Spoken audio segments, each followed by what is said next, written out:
అంటే అత్తయ్య గారు గురువమ్మ ఫోన్ చేస్తాను.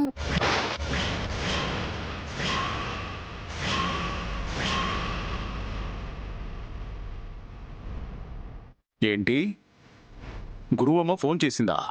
అవును మామయ్య గారు, ఫోన్ చేసింది. రూపారాణి విషం తాగింది అని ఫోన్ చేసింది.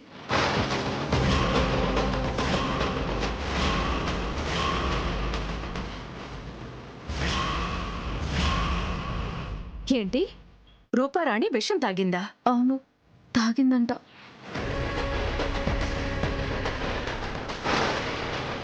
ఆ విషయం చెప్పి మిమ్మల్ని అందరినీ టెన్షన్ పెట్టడం ఎందుకని ఎవరికి చెప్పకుండా వెళ్ళాను. ఎలా ఉంది రూపారానికి? ప్రస్తుతం బాగానే ఉంది మామయ్య గారు. పైగా తన విషం తాగింది ఇప్పుడు కాదంట, ఎప్పుడో అంట. ఎప్పుడో విషం తాగిందన్న విషయం ఇప్పుడు నాకు చెప్పి మళ్ళీ నా చేత పాట పాడించాలని చూస్తుంది గురువమ్మ.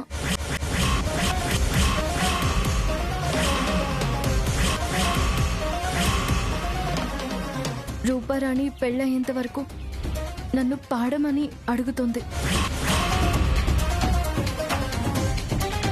ఏం చెప్పావు నువ్వు? పాడను అని చెప్పాను అత్తయ్య గారు.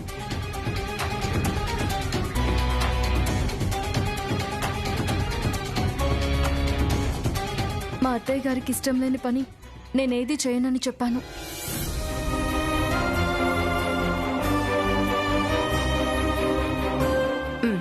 బాగా చెప్పావమ్మా. ఇంకోసారి ఫోన్ కూడా చేయొద్దని చెప్పాల్సింది. చెప్పాను మామయ్య గారు, ఇంకెప్పుడు ఫోన్ చేయొద్దని కూడా చెప్పాను.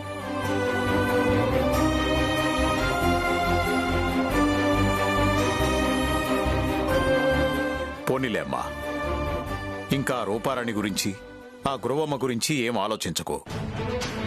నీ గురించి, నీ జీవితం గురించి, నీ కెరీర్ గురించి మాత్రమే ఆలోచించు. అలాగే మామయ్య గారు.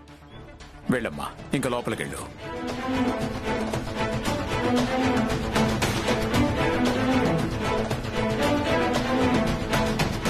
ఏమండి, రేపు నాన్నగారు వస్తున్నారు కదండి. రాగానే మంచి ముహూర్తం చూసి ఆ ముచ్చట కూడా కానిచ్చేశామంటే మన బాధ్యత తీరిపోతుంది. సరే.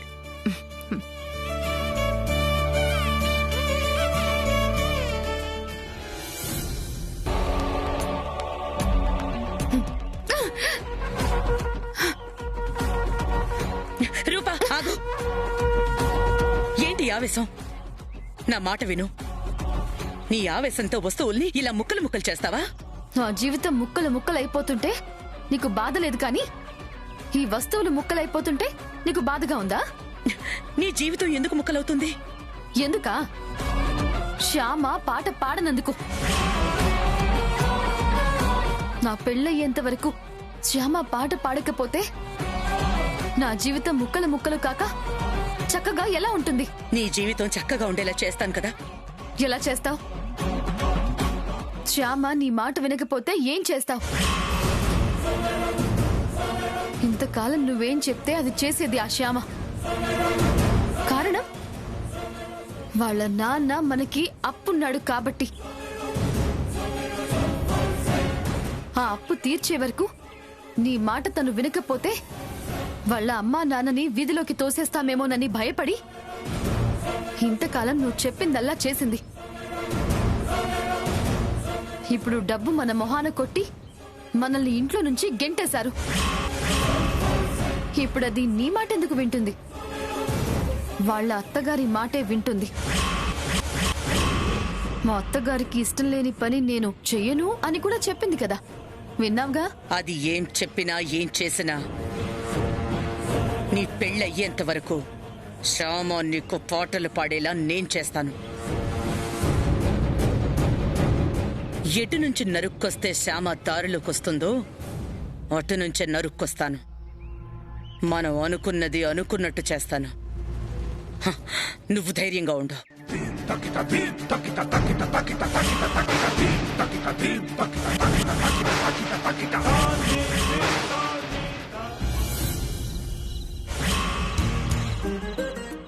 అవునా?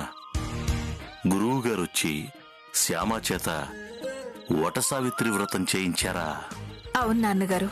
చాలా మంచి పని చేయించారమ్మా గురువుగారు. ఆనాడు సావిత్రి తన భర్తను కాపాడుకున్నట్టుగా శ్యామ కూడా కాపాడుకుందన్నమాట. అవును మావయ్య గారు, చాలా కష్టపడి నిష్ఠగా వ్రతాన్ని పూర్తి చేసింది. చాలా సంతోషం అల్లుడు గారు. శ్యామ ఎక్కడా? శ్యామ వాళ్ళ నాన్నగారికి యాక్సిడెంట్ అయింది మావయ్య గారు. అయ్యో పాపం, ఎలా ఉన్నాడాయన? ఉదయం వెళ్లి చూసొచ్చా మావయ్య గారు. బాగానే కోలుకున్నారు. ఈరోజు ఆయన్ని డిశ్చార్జ్ చేశారు.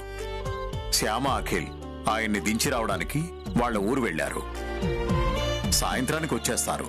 వాళ్ళు రాగానే వాళ్ళ శోభనం ఏర్పాటు చేద్దాం నాన్నగారు. మంచి ముహూర్తం చూడండి. అలాగే అమ్మా, శోభనం ముహూర్తం పెట్టబోయే ముందు మరో కార్యక్రమం జరిపించాలి. ఏం కార్యక్రమం నాన్నగారు? అగ్ని సాక్షిగా సప్తపది జరిపించి వాళ్ళ చేత అగ్ని ప్రదక్షిణ చేయించాలి. ఆ కార్యక్రమం పెళ్ళప్పుడు చేయించాం కదా మావయ్య గారు. అయినా మళ్ళీ చేయించాలి. పెళ్ళైన సంవత్సరంలోపు ఏ కారణం చేతనైనా శోభనం జరక్కపోతే మరొకసారి అగ్నిసాక్షిగా సప్తపది జరిపించి ఆ తరువాత శోభనానికి ముహూర్తం పెడితే మంచిది. అలా చేస్తే ఆ దంపతులు జీవితాంతం సుఖ సంతోషాలతో హాయిగా ఉంటారు. అయితే వెంటనే ఆ కార్యక్రమం జరిపించాలి నాన్నగారు. రేపు పంచమి, సోమవారం, చాలా మంచి రోజు. రేపే ఆ కార్యక్రమం జరిపిద్దాం.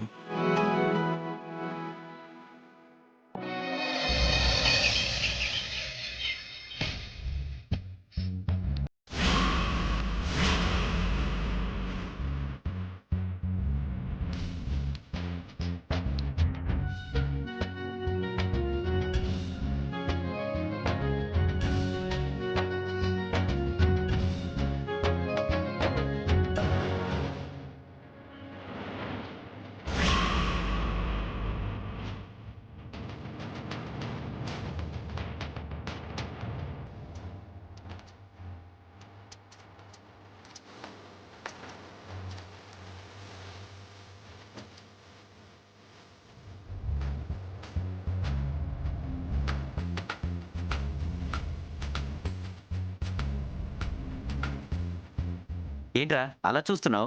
మీ బాబాయ్ పెళ్లి కొడుకుగా ఎలా ఉన్నాడు? తాతగారి కొడుగ్గా కంటే పెళ్లి కొడుకుగానే చాలా బాగున్నాడు బాబాయ్. నాదిస్తే తగిలేలా ఉంది. పదమ్మా. వెళ్దామా? ఓకే. పద.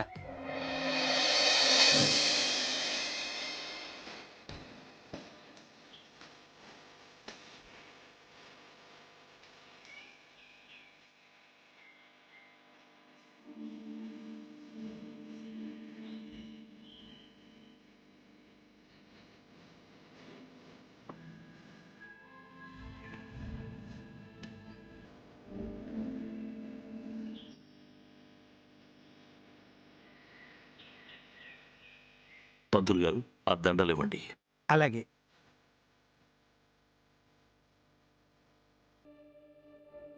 తీసుకోండి. తీసుకోమ్మా. దండలు మార్చుకోండి బాబు. సుముహూర్తకాలే సూర్యాదీనాం నవానాం గ్రహాణాం అత్యంత అనుకూలిత ఫలసిద్ధిరస్తు. ఓం ధ్రువం తే రాజా వరుణో ధ్రువం దేవో బృహస్పతి ధ్రువం తే ఇంద్రశ్చాగ్నిశ్చరాస్వం ధారయతాం ధ్రువం. అలా కూర్చోండి బాబు.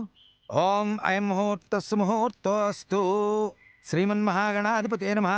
మహాలక్ష్మీదేవతాభ్యో నమః.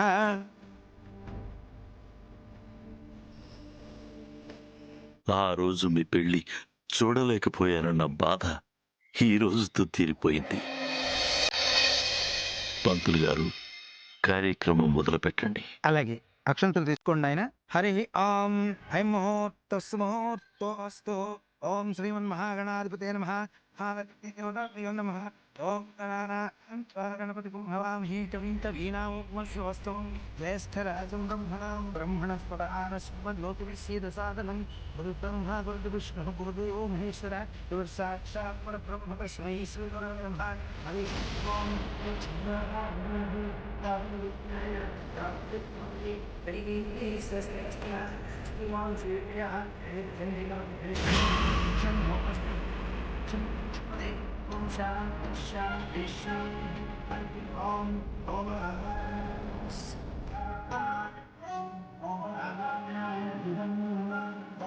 నారాయణాయ ఓం నారాయణాయ ఇదం నమః ఓం రుద్రాయ నమః స్వాహా ఓం రుద్రాయ ఇదం నమః. బాబు లేవండి.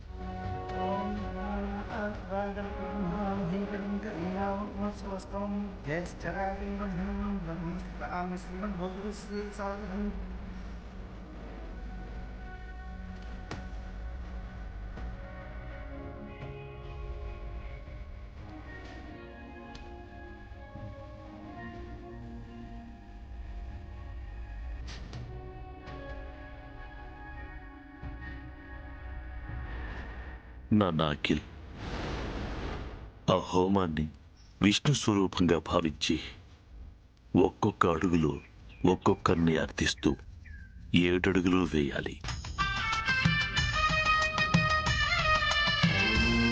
పెళ్లి కూతురి చిటికిన వేలు పట్టుకుని వేసే ఒక్కొక్క అడుగుకి ఒక్కొక్క అర్థం ఉంది. మొదటి అడుగు వేస్తూ విష్ణువు మనిద్దరినీ ఒకటి చేయుగాక అని కోరుకుంటారు. రెండో అడుగు వేస్తూ మా ఇద్దరికి శక్తి లభించుగాక అని కోరుకుంటారు. మూడవ అడుగు వేస్తూ వివాహ వ్రత సిద్ధి కోసం విష్ణువు అనుగ్రహించుగాక అని కోరుకుంటారు. నాలుగవ అడుగు వేస్తూ మనకి ఆనందం విష్ణువు కలిగించుగాక అని కోరుకుంటారు. ఐదవ అడుగు వేస్తూ మనకి పశు సంపద విష్ణువు కలిగించుగాక అని కోరుకుంటారు. ఆరవ అడుగు వేస్తూ 6 ఋతువులు మనకు శుభములిచుగాక అని కోరుకుంటారు. 7వ అడుగు వేస్తూ గృహస్థాశ్రమ ధర్మాలు నిర్వహించడానికి విష్ణువు అనుగ్రహించుగాక అని కోరుకుంటారు.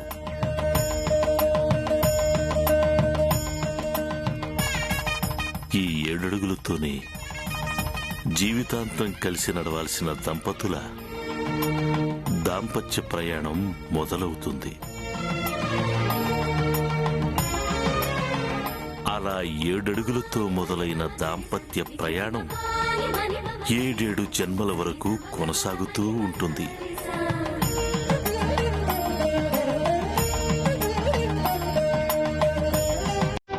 పంతులు గారు, అయ్యా కార్యక్రమం మొదలు పెట్టండి. అలాగే. ఓం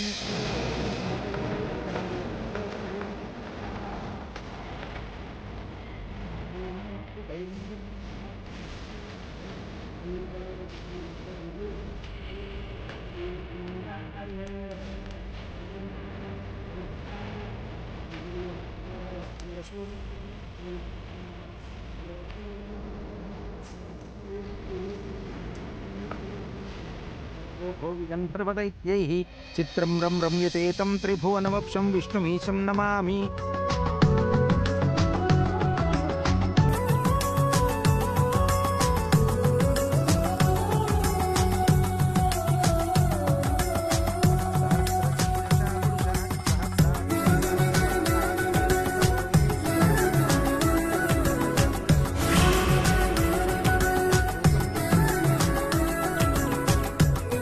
బాబు రండి.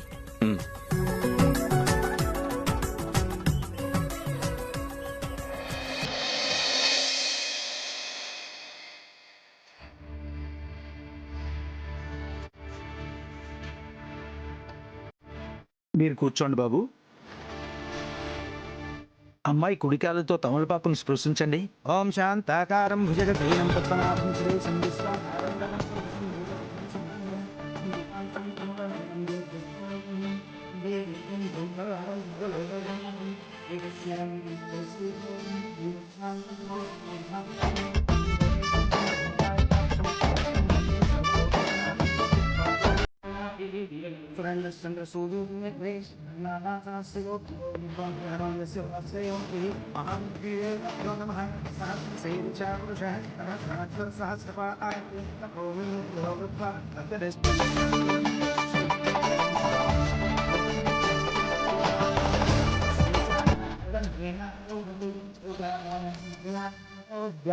పురుష. అమ్మా, మీ వారి కాళ్ళకి దండం పెట్టు. ఓం శతమానం భవతి శతాయు పురుషస్య తేంద్రియ ఆయుష్యేవేంద్రియే ప్రతిధిష్టతి. పెద్దవాళ్ళ ఆశీర్వాదం తీసుకోండి. తాతగారు ఆశీర్వాదం తీసుకోండి. తాతగారు, మమ్మల్ని ఆశీర్వదించండి. తొలి ఆశీర్వాదం తీసుకోవాల్సింది నా దగ్గర కాదు నాన్న, మీ అమ్మా నాన్నల దగ్గర. అదేంటి మావగారు, పెద్దవారు, ముందు మీరు ఆశీర్వదించండి. కాదు కాదు, తల్లిదండ్రుల తర్వాతే ఎవరైనా. తల్లి, తండ్రి, గురువు, దైవం అన్నారు. ఆ గురువు, దైవం కూడా తల్లిదండ్రుల తర్వాతే అన్నమాట. అలాంటిది పెద్దవాళ్ళు, పెద్దరికం ఉన్నవాళ్ళు కూడా తల్లిదండ్రుల తర్వాతే కదా. ముందు మీరు ఆశీర్వదించండి.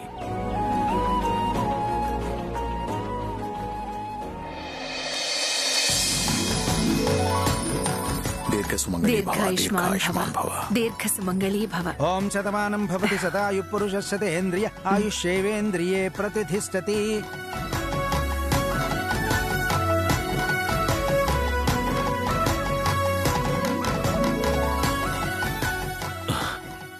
శీఘ్రమేవ సుపుత్ర ప్రాప్తిరస్తు. లేవండి.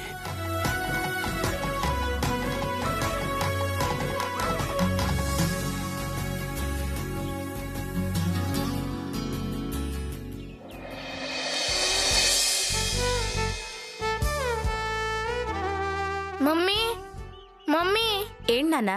ఆకలిస్తుంది మమ్మీ. ఆకలిస్తుందా? ఉండరా, అన్నం పెడతాను. అన్నం కాదు మమ్మీ, ఇంకేదైనా పెట్టు. ఇంకేదైనా అంటే ఏం పెట్టమంటావు? చాక్లెట్లు, బిస్కెట్లు అలాంటివి ఏవైనా పెట్టు. అంటే నీది చాక్లెట్లు, బిస్కెట్లు తినే ఆకలా? అన్నం తినే ఆకలి కదా? నిజంగానే ఆకలిస్తుంది మమ్మీ, కానీ అన్నం మాత్రం తినాలనిపించట్లేదు. ఇంకేమైనా చేసి పెట్టు. అయితే ఒక 5 నిమిషాలు ఆగు. పని అయిపోయిన తర్వాత నీకు ఇష్టమైన ఉప్మా చేసి పెడతాను. అప్పటి వరకు ఆగలేను మమ్మీ, ఒక్క నిమిషం కూడా ఆగలేను. నాకు ఇప్పుడే చేసి పెట్టు. సరే. అక్క, నిన్ను బావగారు పిలుస్తున్నారు. వాడు ఉప్మా సంగతి నేను చూసుకుంటాను. అలాగే. వెళ్ళు మమ్మీ, పిన్ని చేసి పెడుతుందిలే. సరే.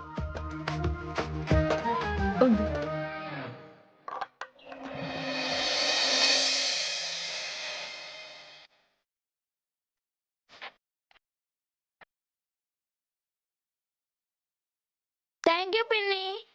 నాకు థ్యాంక్స్ చెప్పకూడదు. మరేం చెప్పాలి? అసలేం చెప్పక్కర్లేదు. కావాలంటే ఒక ముద్దు పెట్టుకోవచ్చు. ఓకే.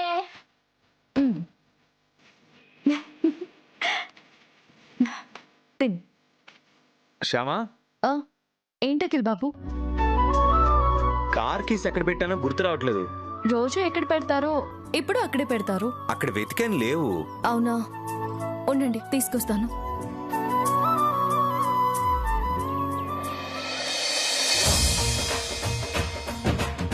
బాబాయ్, టిఫిన్ చేస్తావా? వద్దులే, నువ్వు తిను. ఎరా, ఉప్మా బాగుందా? ఇవిగోండి కీస్. ఏయ్, ఎక్కడున్నాయి? కార్ క్లీన్ చేయాలని చెప్పి డ్రైవర్ అడిగితే కీస్ అతనికి ఇచ్చారంట కదా. అవును కదా, సారీ, మర్చిపోయాను. Thank you so much. బాబాయ్, పిన్నికి థ్యాంక్స్ చెప్పకూడదు. మరి ఏమీ చెప్పకూడదు. కావాలంటే ముద్దు పెట్టుకోవచ్చు.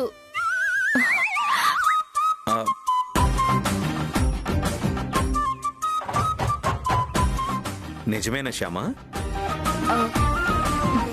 చెప్పు శ్యామా, ఆ ఫెసిలిటీ ఉందా నాకు? ఆ ఫెసిలిటీ వాడికి మాత్రమే.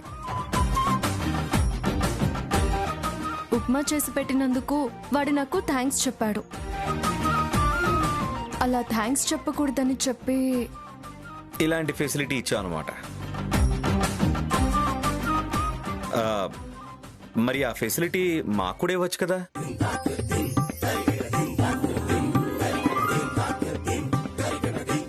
ఆఫీస్కి టైం అవుతుంటే ఏంటండి మీరు? పైగా ఇవాళ ఏదో మీటింగ్ కూడా ఉందన్నారు. బయలుదేరండి, బయలుదేరండి. సరే బాయ్.